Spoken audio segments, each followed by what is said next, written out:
كم مرة كان نفسك تنزل الجيم وتعمل فورمة؟ وكم مرة كان نفسك تفتح قناة على اليوتيوب تمارس فيها شغفك؟ وكم مرة كان نفسك تفتح مشروع؟ وكم مرة كان نفسك تتعلم مهارة جديدة؟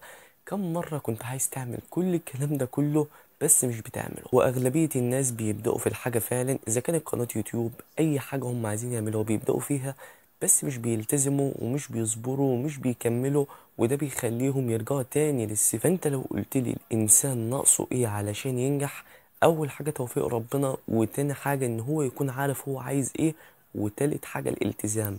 الالتزام ده من غيره انت مش توصل لأي حاجة. هيفيدك في ايه لما يكون عندك فكرة جبارة، وهيفيدك في ايه ان يبقى عندك كل المقومات للنجاح بس انت مش ملتزم ان انت تعمل الحاجة اللي توصلك. في الفيديو ده انا هديك شوية حاجات كده هتساعدك انك تبقى انسان ملتزم. بس في الاول خالص، انا اسمي خالد ناصر، مصاب بمرض السكر من النوع الاول بقالي حوالي 5 سنين.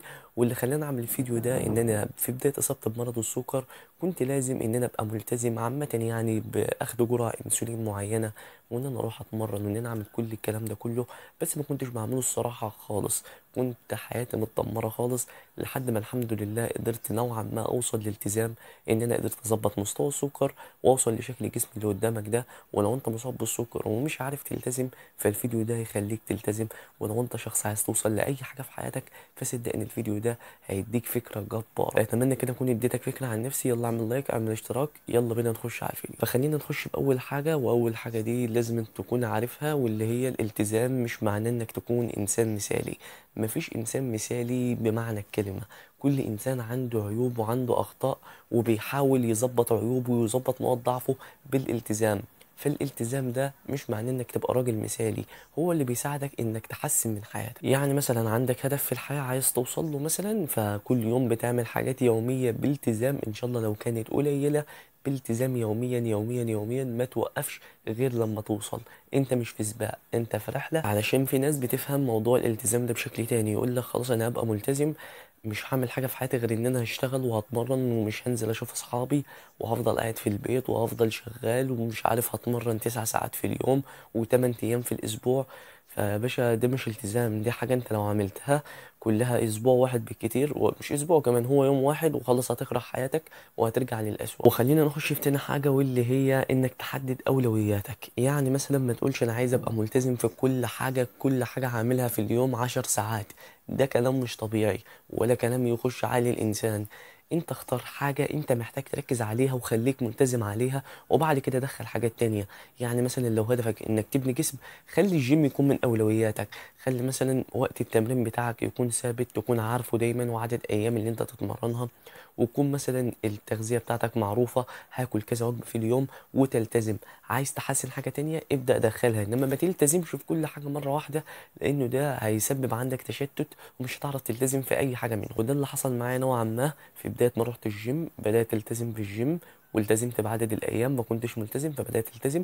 بدات التزم في التغذيه شويه بشويه، وبدات اتعلم عن الجيم اكتر، وبدات دلوقتي افتح قناه يوتيوب والتزم في النشر عليها، والحمد لله بحاول التزم في حاجات تانية. وتالت حاجه البدايه الصغيره. كتير مننا لما يعوز يعمل اي حاجه، يعني مثلا يفتح قناه على اليوتيوب، إيه اللي منعه ان هو يحقق حلمه ويفتح القناه ويبقى انسان مشهور؟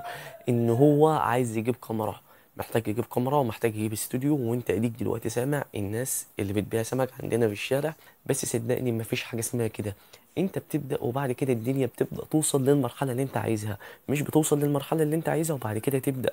ده مش يعني ده شيء مش طبيعي. اديك دلوقتي انت شايفني الحمد لله، تليفوني ريلمي سي 25 اس، تمام. والمايك ده كنت جايبه عرض من على امازون ب 145 جنيه، وبصور عادي في الصالة، البيت كله نايم، فخارج اصور في الصالة عندنا علشان الإضاءة بتاعت الشمس. فأنا بعمل كل ده لأن عارف إن اللي أنا بعمله ده هيوصلني إن أنا يكون عندي استوديو ويكون عندي كل المعدات اللي أنا عايزها. يعني من الآخر لازم أنت تبتدي من تحت لحد فوق. لو معاك الإمكانيات إنك تبتدي من أعلى شوية، ابتدي من أعلى شوية. رابع حاجة، ودي أكتر حاجة هتعمل لي مشاكل، واللي هي الحماس. ان الشخص منتظر ان هو يبقى عنده حماس، وان هو يبقى عايز يعمل الحاجة عشان يعملها.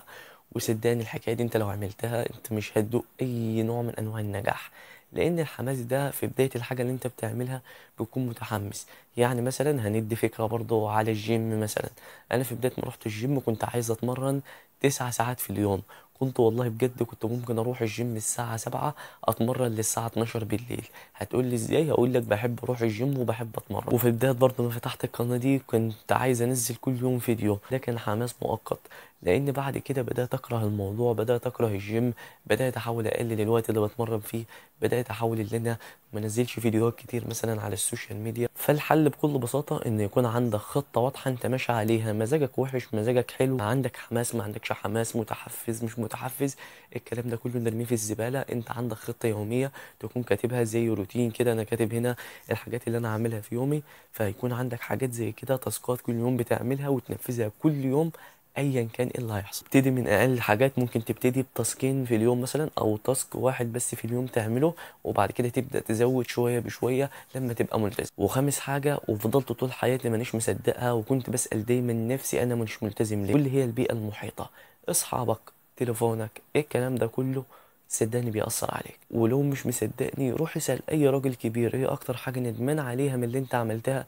اول حاجة يقولها لك ان انا كنت بقعد مع صحبة مش صالحة، لان صدقني هي عاملة زي العدوى، لو الشخص اللي جنبك عنده برد هيعديك بالبرد، ولو الشخص اللي جنبك انسان مش كويس هتبقى زيه انسان مش كويس، لان هي عدو. وزي ما قالوا قول لاصحابك هقول لك انت مين. فصدقني الاصحاب بيفرقوا 180 درجة. انا عن نفسي كنت بقعد مع 10 اشخاص، دلوقتي بقعد مع شخص واحد فقط. اقول لك على حاجة، لو الشخص الواحد اللي انت هتقعد معاه ده انسان مش كويس اقعد لوحدك لحد ما تتعرف على ناس كويس. وسادس حاجة واخر حاجة في الفيديو ودي اللي محتاج تعرفها، انك تسامح نفسك. صدقني الالتزام ما بيجيش بسرعة، يعني مش في يوم وليلة هتصحى الساعة 4 الفجر وهتعمل كل الكلام ده، الكلام ده كله مش هيحصل.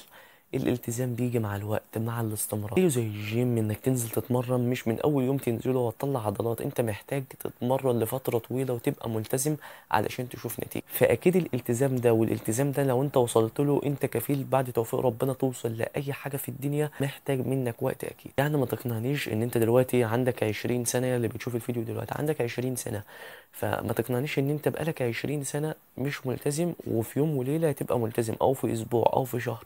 اكيد الكلام ده مش طبيعي. يعني مثلا لو انت حاطط في دماغك ان انت هتقرا في اليوم ساعه مثلا كتاب معين، ويجي عليك يوم حصلت ظروف معينه ما قراتش او قرات مثلا 10 دقايق، فسامح نفسك واستمر ان انت تعدل من الموضوع ده كل يوم. بس نصيحه مني بلاش ما تعملش الحاجه خالص.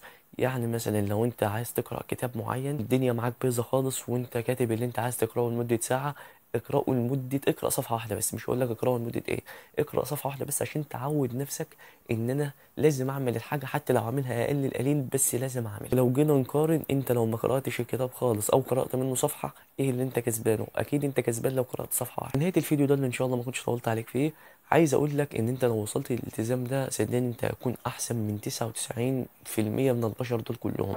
كتير جدا بتقابلهم بيبقى عندهم احلام كتيره جدا وعندهم ذكاء مش طبيعي وعندهم كل حاجه من الكلام ده كله، بس تلاقيهم مش واصلين لأي حاجة في الحياة، مجرد كلام بيتقال لأن هم مش ملتزمين. بينما على الجانب الآخر شخص أقل ذكاء وأقل في كل حاجة وأقل في الموهبة وأقل في كل حاجة ممكن يكون الشخص التاني أحسن منه فيها، بس مع ذلك بينجح عنه وبيبقى أحسن منه 1000 مرة. ولو جيت سألتني إيه اللي بيميز الأول عن التاني هقولك التاني بيميزه الالتزام، إن هو رغم إن هو مش 100% بس بيعمل كل اللي عليه كل يوم باستمرار علشان يوصل لشيء معين. بس كده. ففي الفيديو ده أنا علمتك الحاجات اللي ساعدتني إن أنا أبقى شخص ملتزم. الحاجات دي ما خدتش مني يوم ولا اتنين، الحاجات دي أخدت مني وقت طويل جدا علشان خاطر أعرفها وإن أنا أجربها يعني، والحمد لله دي الحاجات اللي نجحت معايا واكيد هتنجح معاك، بس مش في يوم وليله، لازم تستمر. وبس كده، اشوفك في الفيديو الجاي. سايب لك لينك الانستجرام ورقم الواتساب في الديسكريبشن،